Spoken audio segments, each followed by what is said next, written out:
Hello बच्चों, हमारे YouTube channel Patel study MP में आपका स्वागत है। देख लीजिए कौन कौन से क्वेश्चन हम बताने वाले हैं इस वीडियो में। तो आज हम बताने वाले हैं अर्धवार्षिक परीक्षा 2023 का सेट ए है, 11वीं का विषय हिंदी का है।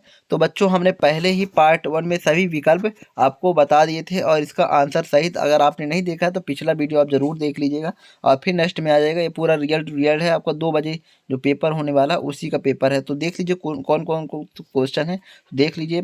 आपको फटाफट मैं बता दे रहा हूँ, उन क्वेश्चन को आपको तैयार करके जाना है और पूरे छाप के आ जाना है।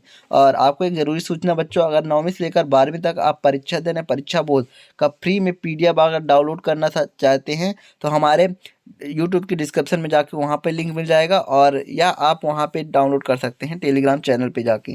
तो देख लीजिए कौन कौन से हैं, उनका सबका डिस्क्रिप्शन में लिंक मिल जाएगा। क्वेश्चन देख लीजिए जल्दी जल्दी, वीडियो लंबा ना हो। तो पहला है, भारतेंदु युग की किन्हीं 2 विशेषताओं के नाम बताना है अथवा में नई कविता की 2 विशेषताएं लिखना है। 7वां है, लोक लज्जा खोने का क्या अभिप्राय है, मीरा के पद का आधार पद लिखना है। और मायके आई बहन के लिए कवि भवानी प्रसाद मिश्र ने घर को परिताप का घर क्यों कहा है। और फिर नेक्स्ट है अपना 8वां है, विभत्स रस की परिभाषा उदाहरण सहित लिखिए। और अथवा पूछा, मुक्तक काव्य एवं खंड काव्य का अर्थ आपको बताना है। 9वां है, दृष्टांत अलंकार की परिभाषा उदाहरण सहित लिखना है आपको। अथवा में शब्द शक्ति की परिभाषा उदाहरण सहित समझाना है। 10वां है, मियाँ नसीरुद्दीन की कौन सी 2 बातें आपको अच्छी लगी उसको बताना है आपको। अथवा में पंथेर पंचाली फिल्म की शूटिंग का काम 2.5 साल तक क्यों चला, आपको पूरा बताना है। और इन क्वेश्चन को आपको अच्छे से तैयार करके जाना अगर अर्धवार्षिक में अच्छे नंबर लाने हैं तो। नेक्स्ट है अपना 11वां है, आलोचना शब्द का अर्थ आपको 2 विशेषताएं बताना है आपको। और फिर नेक्स्ट है आपका रिपोर्टाज से क्या अर्थ है, रिपोर्टाज की 2 विशेषताएं आपको देना है। और राष्ट्रभाषा से क्या अभिप्राय है, अथवा में है तकनीकी शब्द किसे कहते हैं उदाहरण सहित आपको लिखना है। और 13वां, क्रिया के आधार पर वाक्य कितने प्रकार के होते हैं, अथवा में है निम्नलिखित 2 वाक्यों को शुद्ध करके लिखना है आपको।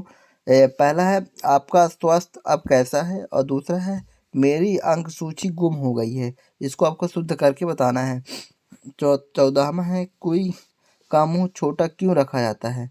पाठ्य पुस्तक में आए पाठ के आधार पर कोई 2 कारण आपको बताना है। और अथवा है, सुनील कौन था और उसकी बीवी की सहायता किस प्रकार की। तो इन सबको क्वेश्चन को तैयार करके जाना है। अगर आपको पूरे में से पूरे नंबर लाना है तो इन क्वेश्चनों को अच्छे से पढ़ के जाइएगा। 15वां, पटकथा लिखते समय किन बातों को ध्यान रखना आवश्यक है। अथवा में है, कार्य सूची क्या होती है लिखना है आपको। और फिर नेक्स्ट है अपना भवानी प्रसाद मिश्र की रचनाएं आपको पूरा बताना है। और इनमें 2 रचनाएं होंगी, और भाव पक्ष और कला पक्ष हो सकता है। और फिर नेक्स्ट अपना सत्यजीत अथवा मन्नू भंडारी की साहित्यिक, आपको इन दोनों का ध्यान रखना है।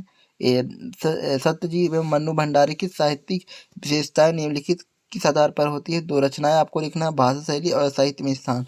इसमें से 2 दिया है 15-16 में, एक भवानी प्रसाद और लोक चित्र। एक काव्यगत विशेषताएं लिखना है, और इसमें क्या लिखना है, साहित्यिक विशेषताएं। सब 3-3 नंबर के हैं। और आपका है 18वां नंबर, 3 नंबर का क्वेश्चन है, आपके दादाजी और सब्जी विक्रेता के बीच संबंध में आपको कुछ लिखना है। और अथवा में पूछा, क्रोध अंधा होता है, इसका भाव पल्लवन आपको पूरा करना है। विस्तार रूप से लिखना, 3 नंबर का चाहिए तो 9 से 10 लाइन में लिख देना आपको पूरा। और फिर है 9वां, निम्नलिखित अपठित गद्यांश अथवा काव्यांश को नीचे पढ़कर उत्तर आपको देना है इसका पूरा। तो इसको पूरा अच्छे से आप पढ़ लीजिएगा और फिर इन सब का आंसर आपको दे देना है। तो मैं बता देता हूँ। राष्ट्रीय चरित्र का विकास किसके विकास का आधार कहा है। तो ये यहाँ से लेकर यहाँ तक आप पूरा कर लीजिएगा, फर्स्ट लाइन है पूरा आंसर। और चरित्र से किसका विकास होता है, तो ये होगा यहाँ से पूरा जिस चरित्र से महान होगा, यहाँ तक है ना, वो लाइन पूरा। और फिर उपयुक्त गद्यांश का सारांश आपको लिखना है।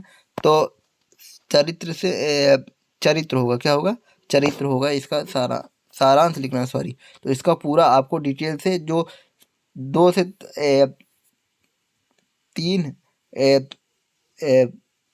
बॉक्स में लिख देना, मतलब करीब से 10-15 शब्दों में इसका पूरा आपको सारांश लिखना है ना। तो इससे आपको क्या सीख मिली।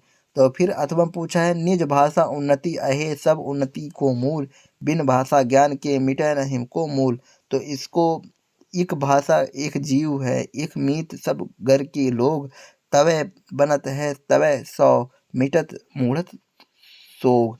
तो आपको इसका पूरा अथवा में दिया है, तो इसका भी आपको पूरा वो करना है, इसका आंसर देना है इस कविता को पूरा पढ़कर। तो ये पूरा है। और फिर है आपका 20वां क्वेश्चन है, निम्नलिखित गद्यांश प्रसंग की विशेषताएं लिखना है, 4 नंबर का क्वेश्चन है। तो आपको इसका पूरा संदर्भ प्रसंग और व्याख्यान है, उसका अर्थ पूरा लिखना है बच्चों, किस पाठ से आया है। और फिर 21वां क्वेश्चन देख लीजिए, आप स्क्रीनशॉट भी ले सकते हैं। और फिर कहाँ तो तया था चिराग हर के घर के लिए, कहाँ चिराग में के लिए संसार शहर के लिए, ये पूरा आपको करना है। और अथवा में जो दिया है इसको आप पूरा स्क्रीनशॉट ले सकते हैं। और फिर है 22वां है, सचिव माध्यमिक शिक्षा मंडल भोपाल को 10वीं बोर्ड की परीक्षा की अंक सूची की द्वितीय प्रति मंगवाने हेतु आपको आवेदन पत्र पूरा लिखना है आपको, ये पूरा दिया है। और एक अपने मित्र को गर्मी की छुट्टियों में पचमढ़ी भ्रमण के साथ आमंत्रण पत्र जो भी लिखना है उसको लिए आपको पत्र भेजना है। और फिर अपना है 23वां क्वेश्चन, निम्नलिखित में से किसी एक विषय का रूपरेखा सहित संगर्भित निम्नलिखित लिखना है आपको। आधुनिक युग में कंप्यूटर में मोबाइल का महत्व आपको पूरा दर्शाना है आपको। और शहर में हर चुनाव का एक दृश्य। और तीसरा है जीवन में खेलों का महत्व। और चौथा है विद्यार्थी जीवन में अनुशासन का महत्व। और 5वां है मेरी स्मरणीय यात्रा। तो आपको पूरा जो भी अच्छा लगे तो कर लीजिएगा, जीवन है ना। तो यहाँ तक था आपका 4 नंबर का वो आया है निबंध। तो बच्चों आपको यह वीडियो अच्छा लगा हो तो इसे लाइक कर दीजिएगा, अपने दोस्तों में शेयर कर दीजिएगा, बता दीजिएगा यही रियल पेपर है। और पूरा पूरा पढ़ के जाए। अगर आपको 9वीं से लेकर 12वीं तक का परीक्षा बोध अगर फ्री में डाउनलोड करना है तो आप डिस्क्रिप्शन में लिंक है, वहाँ जाकर आप डाउनलोड कर सकते हैं। जय हिंद।